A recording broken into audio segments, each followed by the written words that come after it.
Hi friends, ఈరోజు మాయాస్ కిచెన్లో మక్క రవ్వ లడ్డు తయారు చేస్తున్నాను. దానికోసం ఇది మక్క రవ్వ, నెయ్యి, డ్రై ఫ్రూట్స్ నెయ్యిలో వేయించాను, ఇలాచి పౌడర్, బెల్లము, ఈ కొబ్బరి తురుము. ఈ గ్లాస్తోని 2 గ్లాసుల సగము రవ్వ తీసుకున్నాను, 2 గ్లాసుల బెల్లం తీసుకున్నాను. ఫస్ట్ కడాయి పెట్టేసి దాంట్లో రవ్వను మామూలుగా వేయించాలి, నెయ్యి వేయకుండా వేయించుకున్నాను.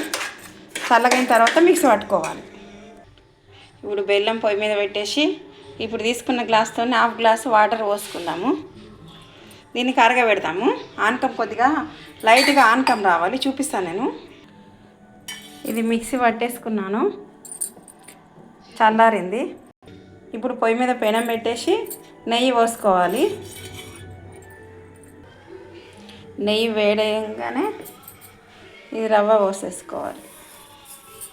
మిక్సీ పట్టుకున్నాం కదా, ఆ రవ్వ పోసేసుకొని మంచిగా వేయించుకోవాలి. మళ్ళీ ఫస్ట్ వేయించడం ఎందుకంటే కొంచెం మక్క వాసన పోతుంది అనేసి వేయించి కొద్దిగా మిక్సీ పట్టుకోవాలి. ఇది రవ్వ రవ్వనే ఉంటుంది కొంచెం, అయినా కూడా అట్లా వాడితే మంచిగా వస్తుంది అన్నట్టు. ఇప్పుడు వేయించుకోవాలి, ఇట్లా మంచిగా కలర్ వచ్చే వరకు వేయించుకోవాలి. కొంచెం కలర్ మారింది.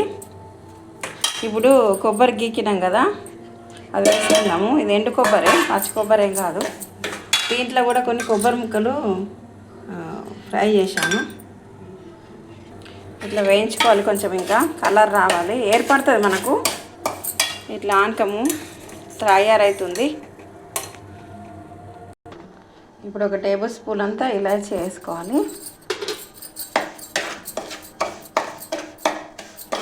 మంట సిమ్లోనే ఉన్నది.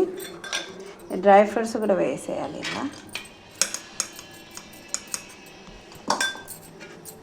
కలుపుకోవాలి. రవ్వ వేగింది. ఇది స్టవ్ ఆఫ్ చేశాను. ఇప్పుడు ఆనకం వచ్చిందో లేదో చూద్దాము.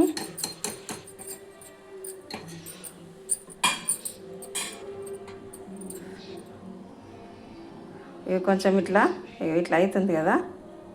స్టవ్ బంద్ చేసి ఇప్పుడు పోసేసుకుందాం ఇది ఆనకాన్ని. ఇంకా కొంచెం కొంచెం పోసుకుంటా కలపాలి, మొత్తం ఒకటేసారి పోయొద్దు.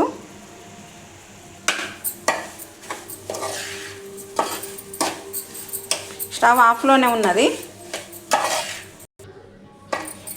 ఆనక మొత్తం పోసేసాను. ఇలా ఇట్లా అయింది. కొద్దిగా ఇప్పుడు ఒక స్టవ్ ముట్టించి 1 నిమిషం అట్లా కొద్దిగా వేడి చేద్దాం. 1 నిమిషం అంతసేపు దీనికి ఇట్లా గుంజుకుంటుంది అన్నట్టు. కొద్దిగా గరం చేస్తే ఈ రవ్వకు మంచిగా గుంజుకుంటుంది. పైనుంచి కొద్దిగా అంతా నెయ్యి వేద్దాం. ఇది ఇట్లా అవుతుంది. ఇప్పుడు స్టవ్ ఆఫ్ చేసేసి లడ్డూలు కడదాం, ఓకేనా.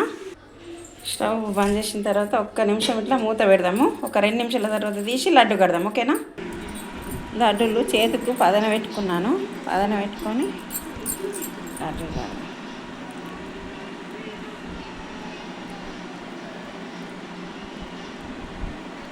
కొంచెం గోరువెచ్చగానే ఉన్నది. గోరువెచ్చగా ఉన్నప్పుడు చిన్న చిన్న లడ్డూలు కట్టుకుంటే పిల్లలు తింటారు. పెద్ద లడ్డూలు కడితే సగం తిని సగం పడేస్తారు. చిన్నవి కట్టుకున్నారనుకో మొత్తం తినేస్తారు. ఇట్లా లడ్డూలు కట్టేసుకోవాలి.